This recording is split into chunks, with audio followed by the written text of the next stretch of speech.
Hello Internet, this is Spaztiques, and this is Spaztiques & Co. Make Stuff Live, and tonight we are going to make a tutorial on how to make a fairy cluster, or just a cluster in general. If you've seen Diamond in the Rough, then you are probably well acquainted with this thing. This is how I was able to make the giant cluster of fairies. Now, how do you make something like this? Well, first we're going to need a blue screen. I have been using this thing since the early days of Wolfus. Here we go, blue screen.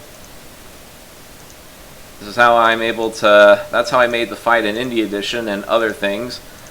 Here we go, image, blue screen, import. It can be any size. You can also make a green screen, just as long as it is blue.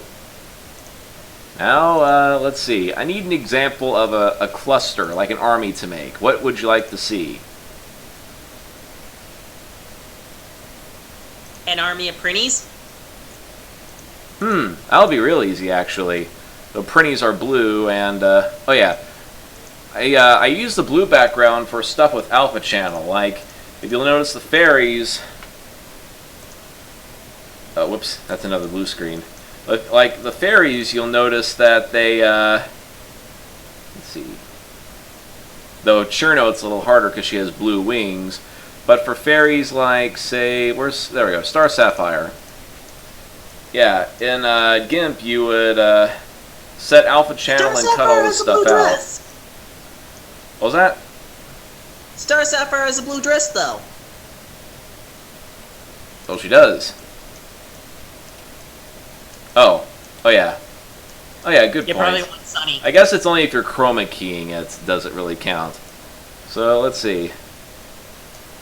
Okay, an army of prinnies would be easy. So let's have an army of prinnies surrounding Sunny, or Star.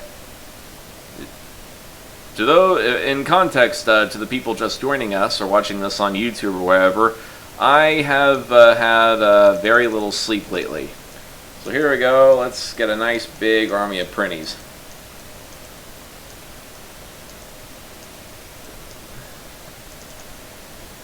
Let's see, I'm a prinny, dude! See, distance, 600. Alright, I'm here. Anyone can hear me? I hear you. Yes. Yeah, I can hear you. Alright. Alright. What did I miss? We just started.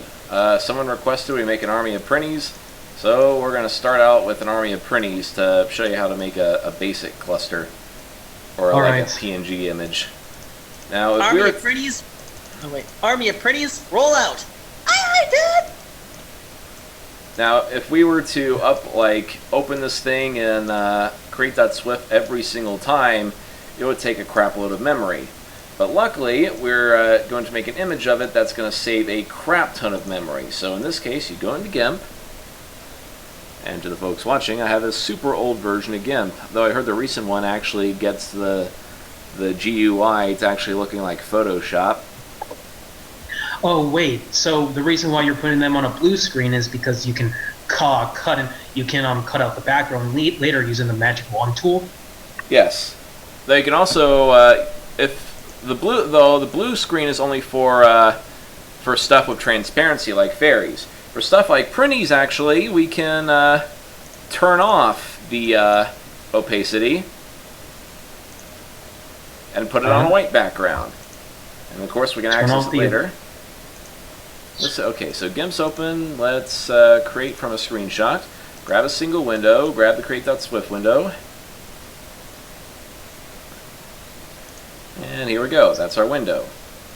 And unfortunately, GIMP's GUI in this version is still wonky. So, okay, let's smallify it. Fit canvas to selection. Magic wand tool with a threshold of, let's try 120 or 107. Wait, how did you capture that? Oh, file, create, screenshot. GIMP has a built-in feature for that. Oh yeah. Can you use anti-snap? You can use anti-snap, but this is faster.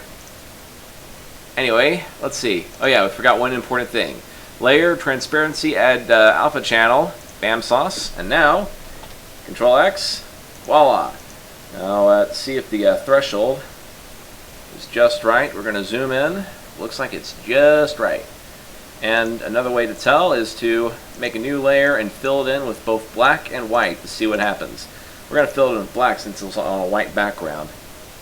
Okay, it looks like the printies have a little bit of artifacting, so back up a bit. Make a new layer. Fill that in with Control D. Fill that in with black. And now let's up the threshold to 120. Let's cut it out. A little bit better. You're recording this, aren't you? Yeah, I'm recording this. Let's feather 14 pixels.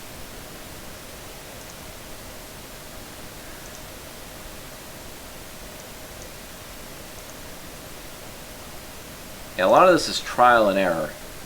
Control D. There we go. Spaz. What was that?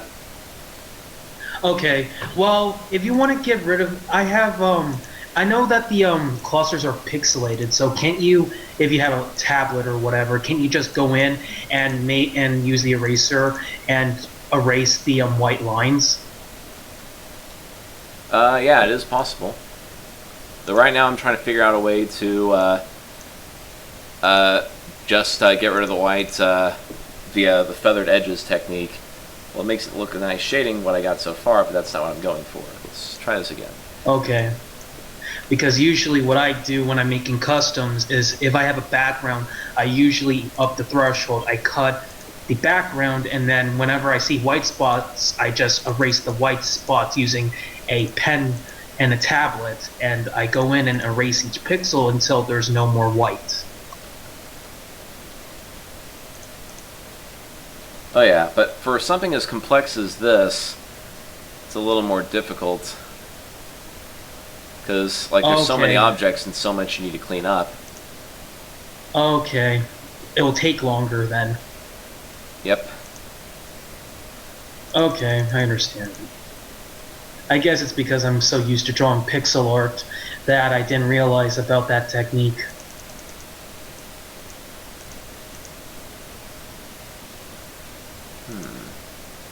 Oh, whoops. Oh, that's what I was doing wrong. I was filling in the whole thing with black. That's not what I was going for. Let's try this again. Like I said, this is all trial and error. I'm trying to discover this stuff as I go. Okay. Let's increase.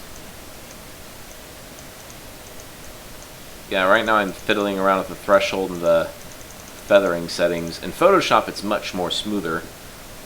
Okay, so this should do it.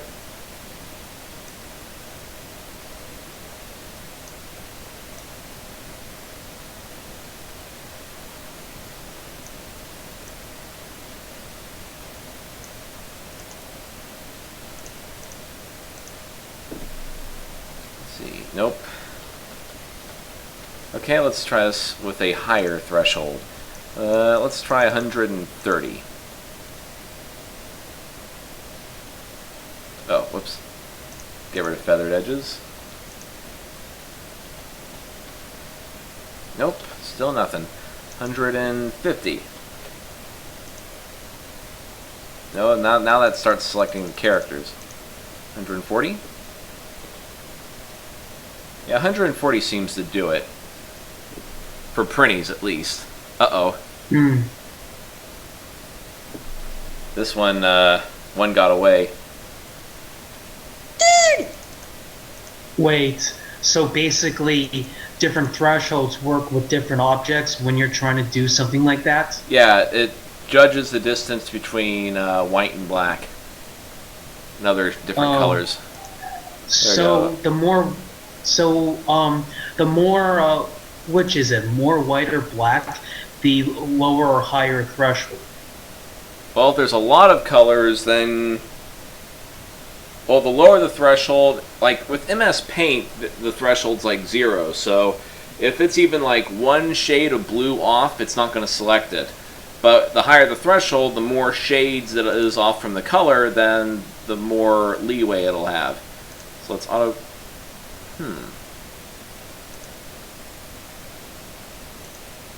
Okay, I see. Now I'm trying to crop this thing, but it doesn't want to. It's like you said, it's trial and error. Yep. Let's see.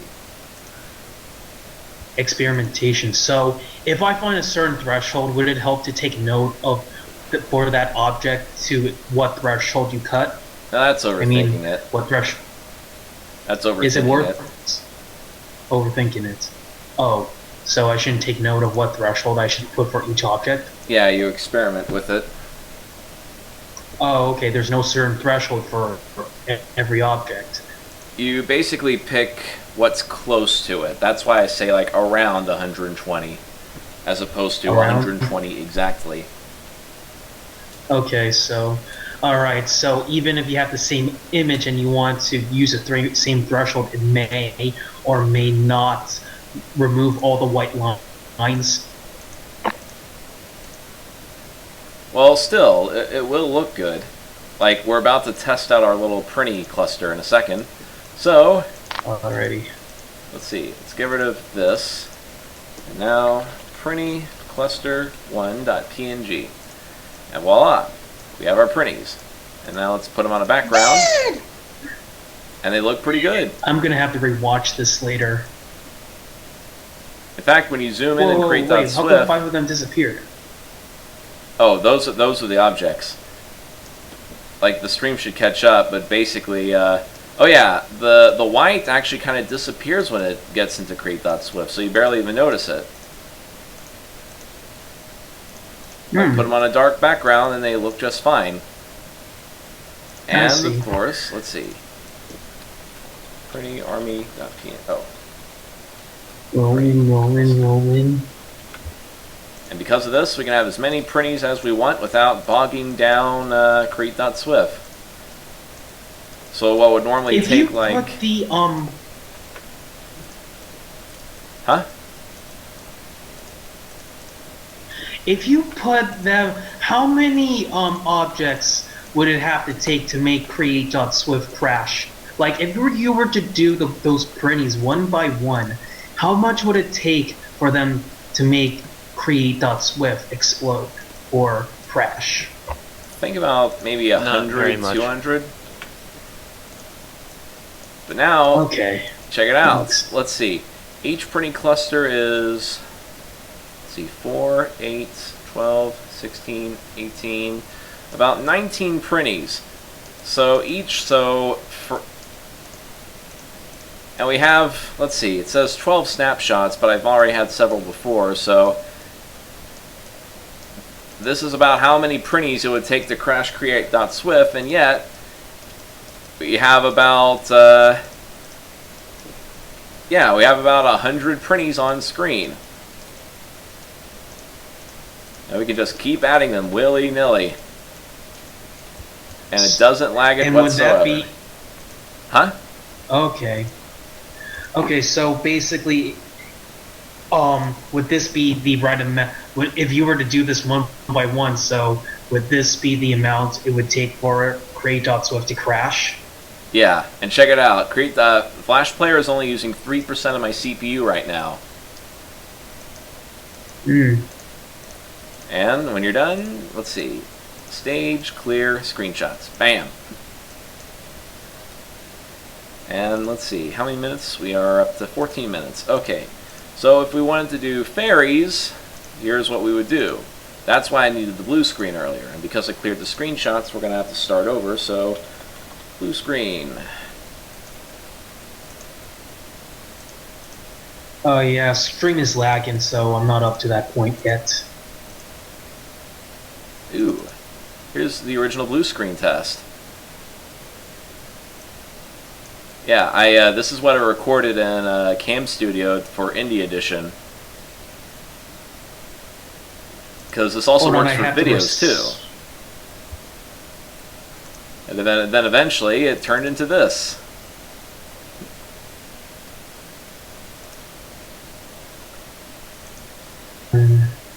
Okay, so let's get our blue screen going. Got PNG. And let's... I'm gonna have to refresh my page. It's lagging.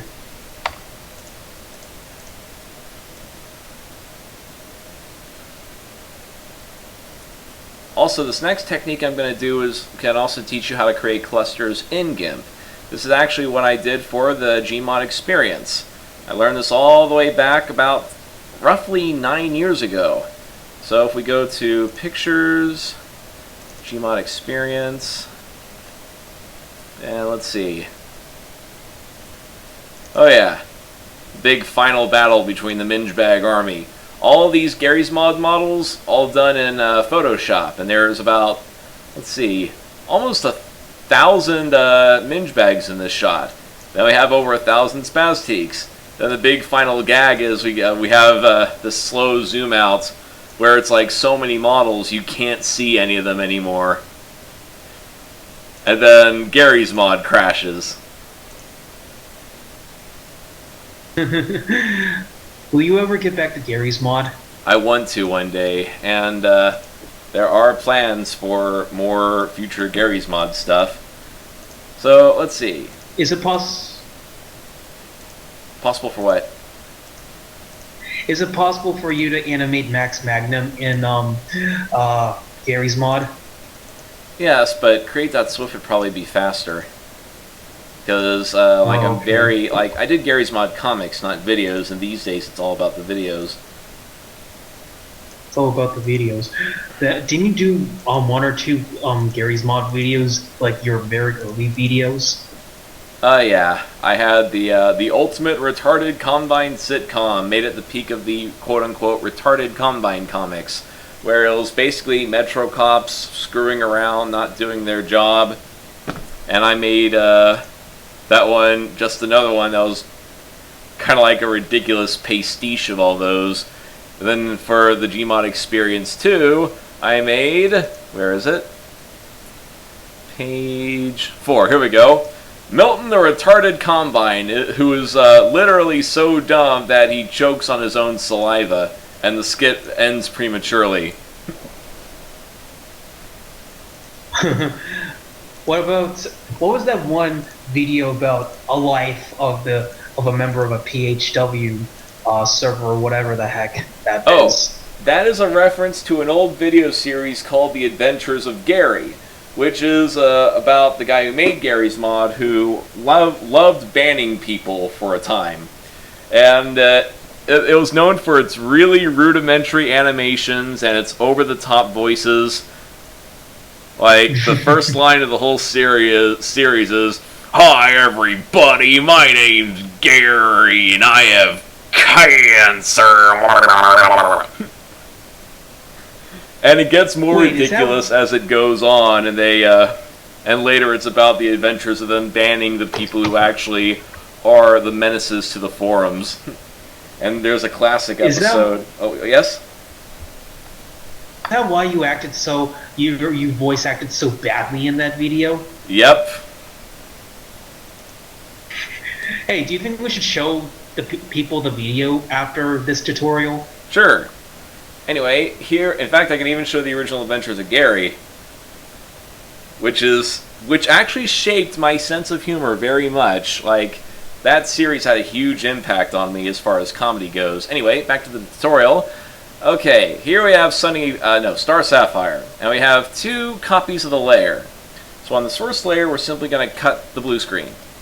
And on the other layer, we are going to do an alpha channel thing. So, eyedropper the blue background, layer, transparency, color to alpha, and you select blue. Okay, apparently you do the eyedropper thing from here, it looks like.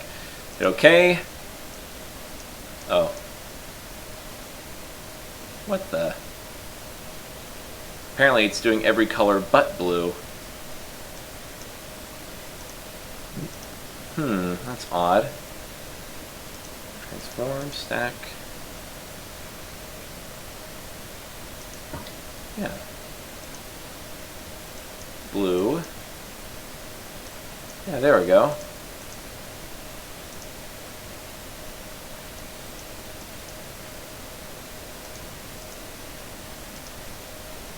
It's not selecting yet. Hi everybody in the stream, and hi everybody in the Spaztiques Peace Theater raid call thingy. Hello, Seeker.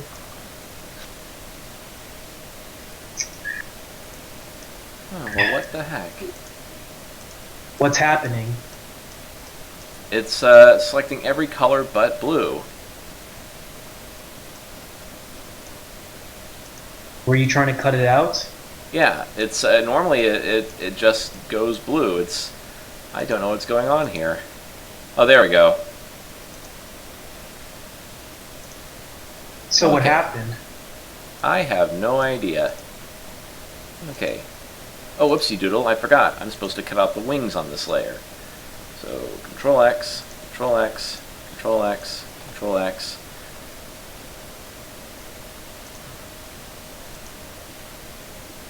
But yeah, let's add alpha to this layer. Alpha, alpha, add transparency, add alpha. There we go.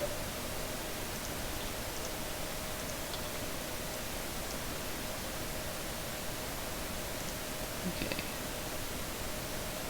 Now let's erase.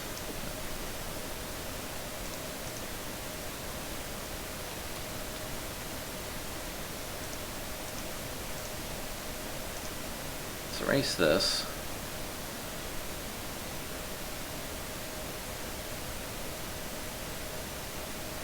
Yeah, here's where you can erase the individual stuff.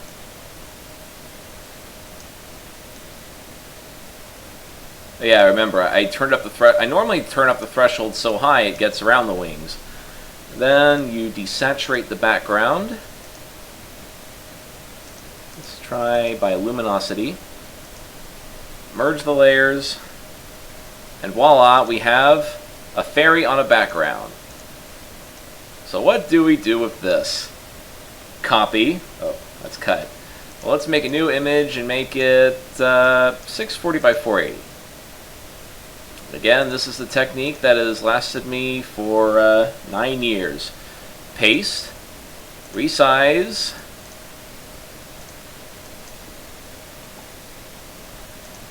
let's try 50 pixels. Okay, duplicate, move, merge layers, duplicate, move, merge, duplicate. Do you see where this is going? Let's see.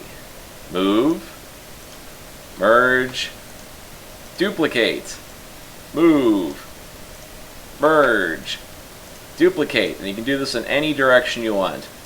Let's see. Preferably do it in a direction so that it gives you a nice, like, it's like a puzzle piece. Like you can connect the various, clusters. There we go. Merge. Let's see.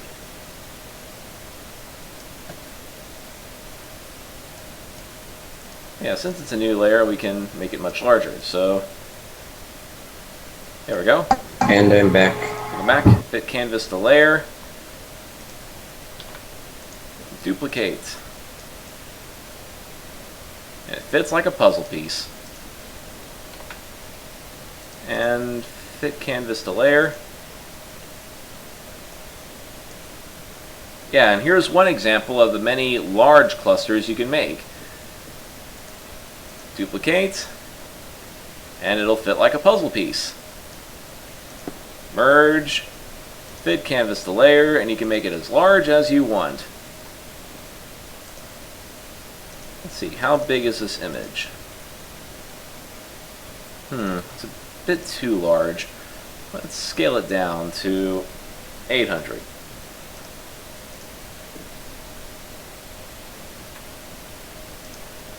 Save as. And it helps to save your really small stuff first so you can use it to build larger stuff later. Let's see. See the starpower.png. Let's clear the stage. I did not mean to do that. Oops.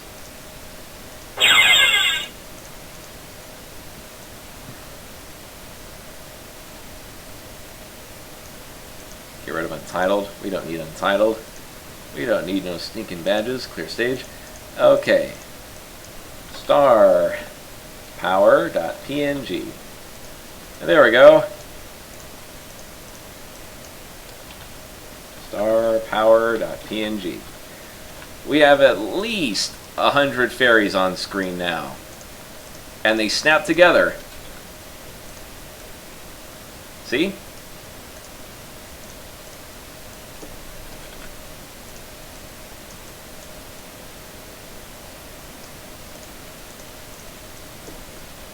Cool thing about this method is, well, again, they're like Lego pieces. And then you can animate them by moving them over, and you can tell what's moved because they'll snap into place once you move them. But beware, because there's some alpha channel involved, so if it doesn't fit, if it doesn't move entirely, it means there's like something in front of something else. But yeah, so now we have about 1,000 Star of Sapphires on screen. And we can keep adding... Why? And we can keep adding as many as we want.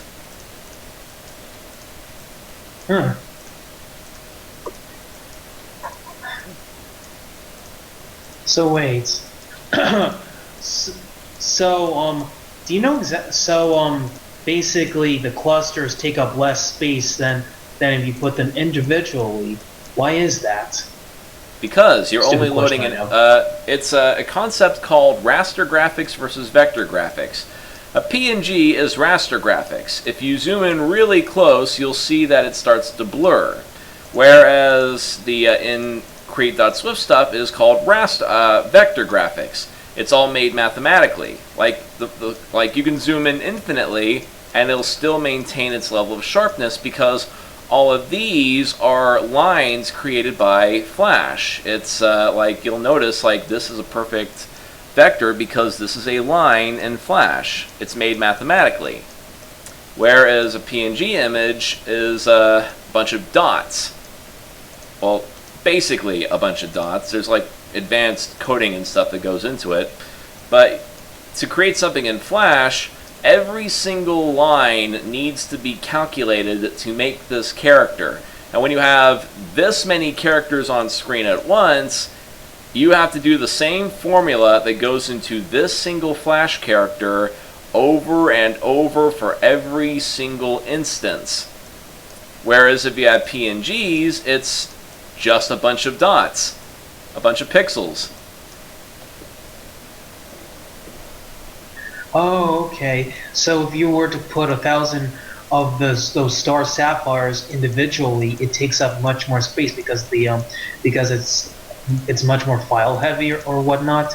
It needs to It's calculate. more calculations and more work. When you do it in create.swf, it needs to calculate every single line, every single color, every single thing that makes this shape. Whereas when you what? So it's more work to do that. Yep. For create.swf. It's got to calculate it over and over and over again. Whereas in with PNGs, it's again like if we open the original file, we can zoom in, and you'll see where the different pixels are. Here's a pixel, here's a pixel. You only need to calculate this color one time for every instance that it happens, or something like that. Basically, you're just rendering dots, whereas this, you're rendering complex mathematical formulas.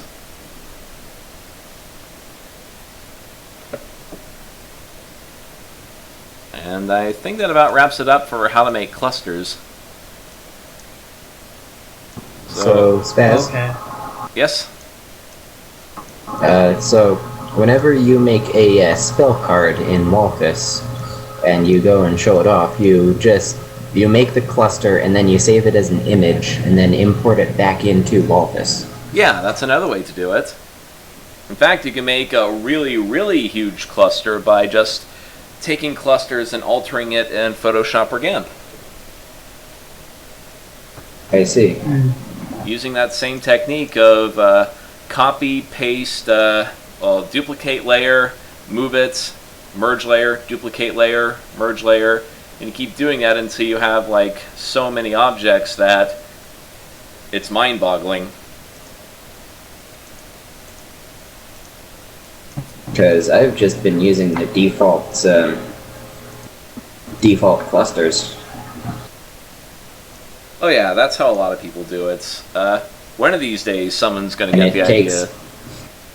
It takes forever for them to load. Oh yes. In fact, that's what crashed create.swf the last time I did her for that one battle scene. The reason I had to cut away at the close-up of Garry firing is because it crashed. Wow. Wait, what exactly caused it to crash again? I know it's close up Yukari, but what was the other It factors? was too many bullets. Again, every time you put an object in create.swf, you got to render it over and over again. Let's see, we've been recording for 30 minutes, and I think that about covers everything we need to cover, so we'll call it there. So, to the people watching this on YouTube, I hope you learned a lot, and I'll see you folks later. And to the people on the stream, let us continue.